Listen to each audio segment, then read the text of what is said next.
Good evening. Well, it takes two geeks to add up to one scientist or one weed expert, and I didn't realize I was mowing down my medicine cabinet.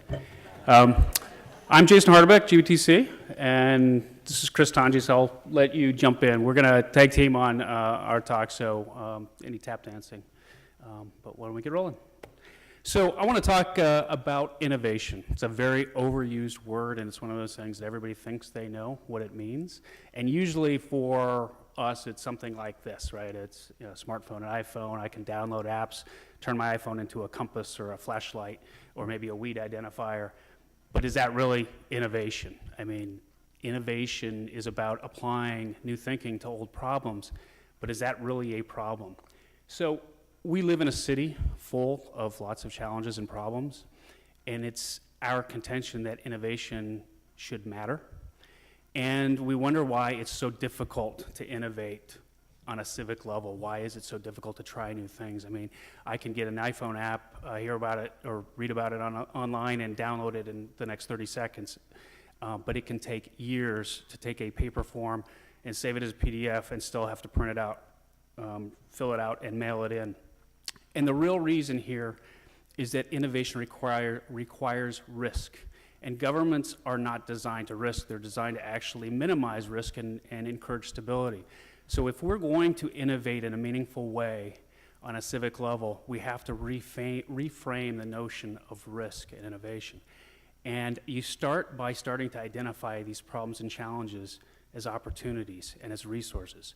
And Chris is here to tell you a little bit about some of those resources that are available right now. So thank you. My job, I'm the Chief Technology Officer for the City of Baltimore, and 90% of my job is minimizing risk. 90% of my job is making sure that things work the way they're supposed to work, that the lights will stay on. But I wish that 50% of my job was that, and 50% of my job was doing new things, and 50% of my job was innovating.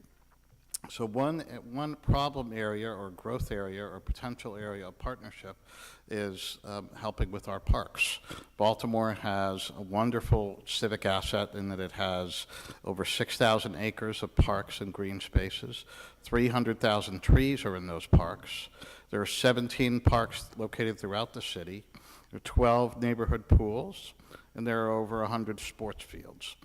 And these are used for just a multitude of things, organized activities, places for people to go to just to have fun, and they're truly beautiful.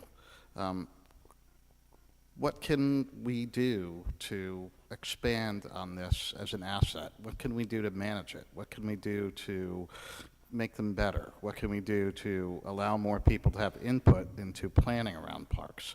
That is the set of problems that I think that we need help with from the community.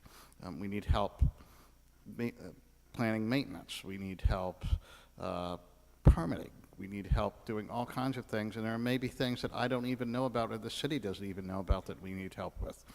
And we're starting to collect a lot of data around the parks, and how can that data be used by the people in the community to do things that we don't even know about?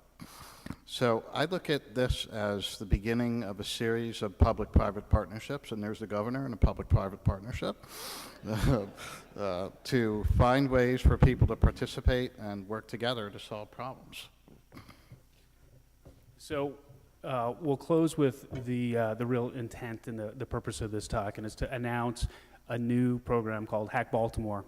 And as Chris mentioned, it's a public-private partnership that is designed to allow people with ideas, not just the techies, not just the programmers, but anybody that has an idea that can solve a problem or create a new opportunity, utilize this public resource more effectively, to actually submit that idea, if chosen, create a pilot project, not unlike the Ignition Grant program, but being able to test that and prototype something in real-world conditions.